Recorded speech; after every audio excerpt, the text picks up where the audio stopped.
got a hot Shaq. one with y'all got a hot one with Shaq too. Let me tell you something. Me and Pun went down to Orlando. I was there. And Shaq put us in the hotel, and he left us with the free budget. Like, he had his credit card down on the thing. Me and Big Pun might have ate 10,000 shrimp, money. 1,000 sodas, turkey sandwiches. Yo, my man, it was the biggest abuse of a food bill you ever seen in your life. We could not believe that we could just order for free. They was like, yo, 10 more shrimp cocktails, 10 more chicken wings, 10 more. Yo, we went ham on that shit.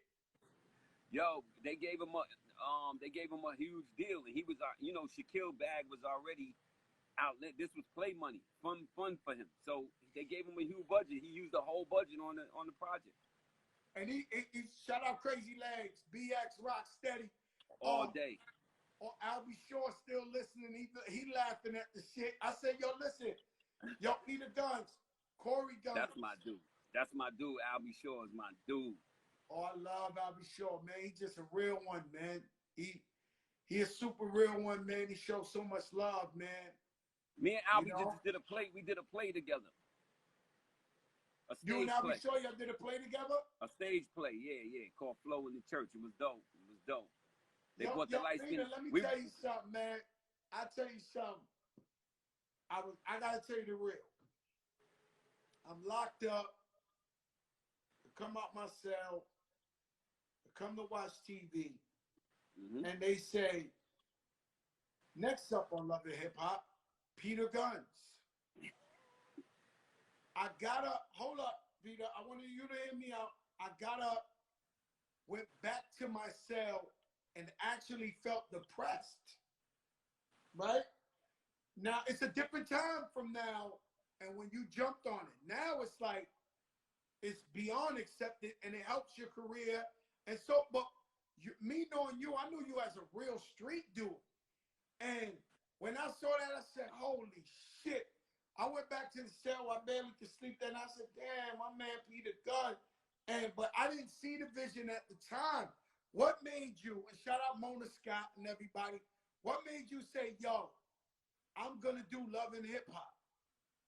Hunger pains. I was fucked up. And I figured that the way I could do it was no malice in it. I felt like Amina was talented. Tara's beautiful. She's an actor. I got kids to feed. Maybe I could get on there and flip it.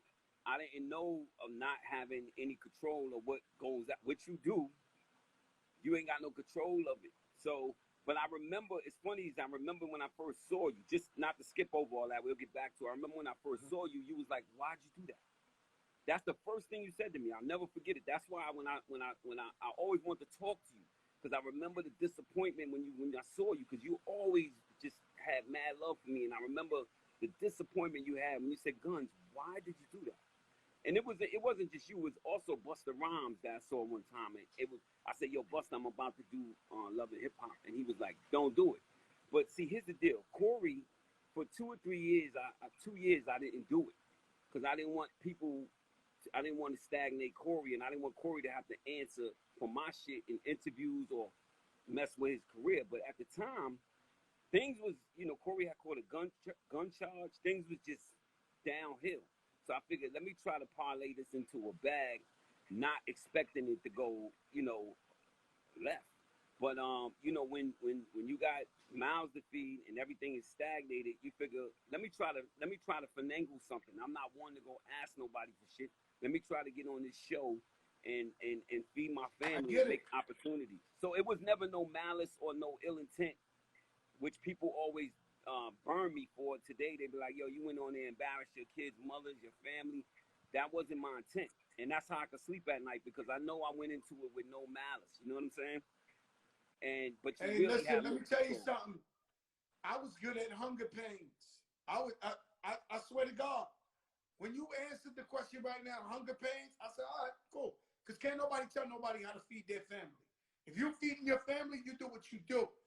I was talking from a perspective, but to your defense, which I agree with what you're saying, I think that's not looked up. You know, early on, reality shows was looked upon as like a train wreck, and now I think of it as it's a dope situation if you could shade the narrative the right way.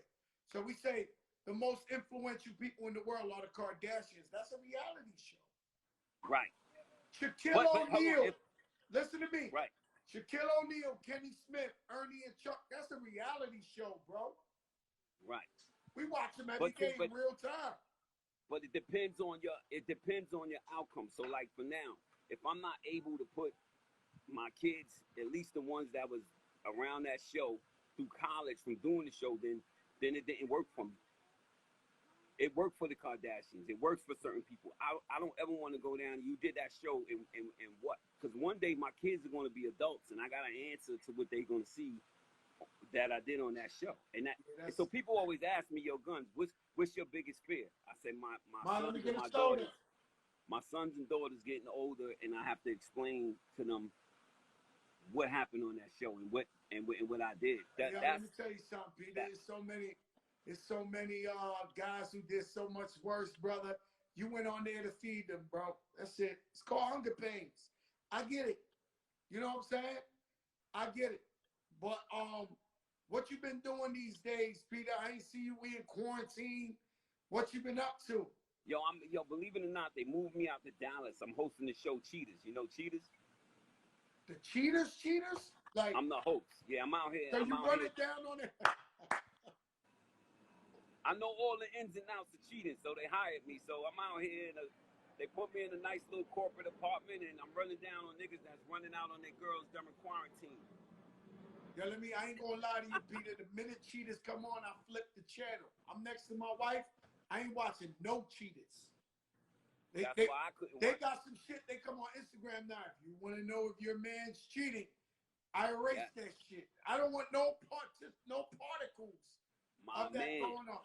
My man, the detectives that they hired for this show went and showed me stuff how you could get in people's iClouds and all type of shit. It's dangerous out here. But what I try to do is tell dudes when I run up on them, man, either you can fix it or you can't. Either way, it's either you know, I'm not here to ruin your life. Yo, so they talk to you, yo, Peter, they talk to you like, yo, Peter, you like, yo, my man, I got experience in this. Yo, they gonna kill. Laughing. Yo, Joe, they gonna kill me on this one. I jumped out on somebody, and the nigga was like, the nerve of you. He was like, if these cameras wasn't here, my dude, and me and him got the thumping right then and there. Real talk? So me and the producers called me and was like, yo, you the mediator, what you doing fighting? But we from a different era. So when the dude was like, these cameras. Somebody call you out like that, we can't have that. You bitch ass nigga, if these cameras, he said, you bitch ass nigga, if these cameras wasn't here. And I was like, what? Nah, dogs. We got the thumping right then and there. But they got mad at me. They was like, you the mediator. So when that shit come on TV, I'm gonna look ridiculous. But nah, you ain't gonna look ridiculous. I'm used to looking crazy. It is what it is, man. You know what I I'm saying? told him it's my job. I told him I'm just doing my job, bro. Because he kept saying, yo, the nerve of you, nigga, the nerve of you. You got 7 wives at the same time, nigga. You gonna run down on me. Peter Gunz. Yo, Peter, I love you, man. You stay safe. I love you more, man. I'll see you soon. Yeah, love you, bro. Stay up, my brother. You too, bro. Gunz. If it wasn't for the Bronx, this